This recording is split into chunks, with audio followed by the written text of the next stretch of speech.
be productive is one of the most asked questions to me. And I wonder why, because I'm not doing anything different, honestly. But one thing is, when you gain financial freedom, somehow you're able to be a lot more productive. Is that a myth or the truth? I don't know. Money lets you do a lot of things, yes.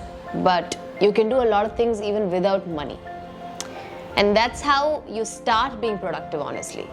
When you find ways to get things done is when you know that you're truly productive. I feel like most often times you put financial gain as the end goal, and only when that happens you feel like you're productive. But that's not true. Sometimes it's just the fresh taste of a mango that makes you feel satisfied.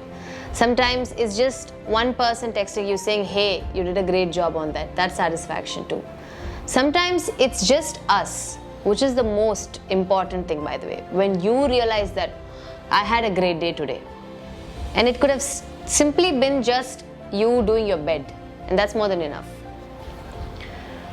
So right after I started earning money, I made sure that I put a little bit of it towards my health, towards my hobbies. Because most often times the hobbies that you pick outside of your house requires you to spend some amount of money, right? Like if I want to go surfing, I know that it's an expensive hobby to have because I need to drive from here to Kovalam, then I have to spend and I'll get hungry, so I'll have to eat there. So there are so many things attached to that.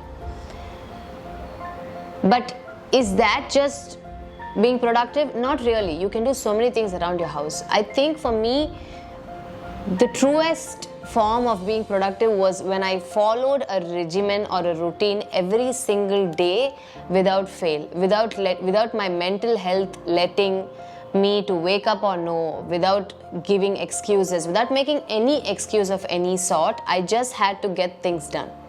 So having a morning routine really helped, because it's so quiet in the mornings and you don't realize it because we are so used to scrolling on our phones until late, we sleep late, we wake up late, sometimes we skip breakfast. All these things actually add up to a bigger problem that we don't even realize, honestly.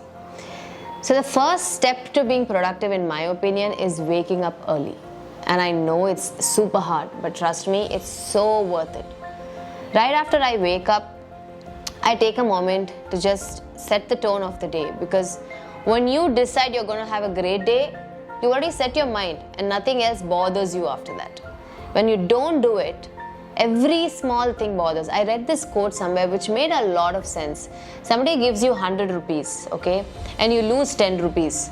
Do you waste the 90 rupees that you have left? Same thing, you have 1440 minutes in a day. Something happens and you're upset for 30 minutes. Do you let go of the rest of the time? No, you don't. You make the most out of it to make up for the lost time. So, time management added with mental management, added with health management, everything leads to productive day. So I had this 7x4 rule that I started following, which is I divide a month into 4 segments, like 4 weeks. 7 days for health, 7 days for money, 7 days for hobby, and 7 days to travel. And I made sure that I followed this through easily 4 years now. And that made such a huge difference. Because sometimes when I used to do brides, I'll get a bride and then I'll decide on traveling on a certain day, and when I get another bride on the same dates, I'll be like, okay, I have to make more money. And I realized that you can always make money, but you will not find the same time to travel again.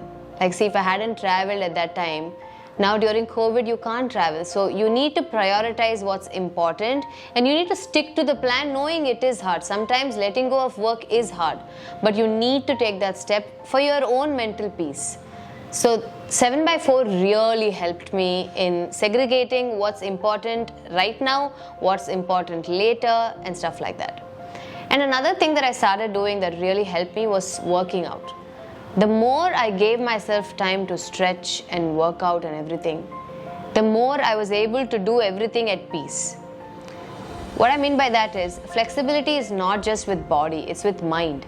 So when you're practicing flexibility, you're almost thinking, okay, I'm able to move only till here, but I'm not going to push myself further than this because then I'll hurt myself.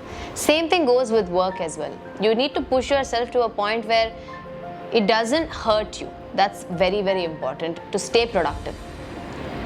And as and when you pick hobbies, make sure you divide them like school subjects. Like, you know how we had 8 periods? Like that, divide your day into 8 different segments if you're a freelancer. And if you're someone who has a 9-to-5 job, make sure that after you come back home, you don't think about what happened at work a lot. Don't let it affect you a lot. You need to know when to switch on and switch off. That's also important, and it's going to take time. Another thing that really made a difference that my coach taught me was motivation is very different from discipline. There are days where I feel motivated, there are days where I don't feel motivated, but that should not affect my routine. I will still do the things without any motivation because that's where discipline comes in place. When you're disciplined, you have to get it done. You can't wake up and say, today I don't feel like brushing my teeth. I have no motivation to brush my teeth.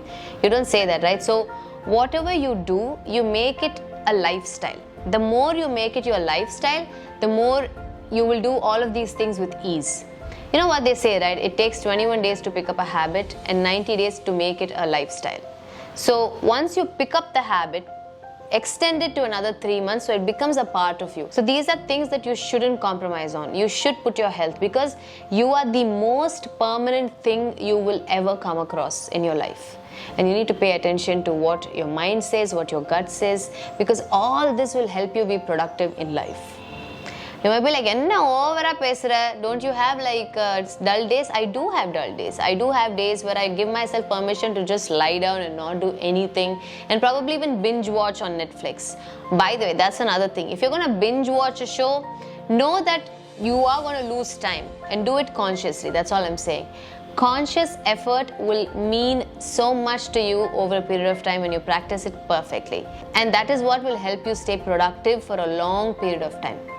And you will not compare yourself to me or anybody. You won't even go and ask anyone how to be productive anymore because you already know the answer to it.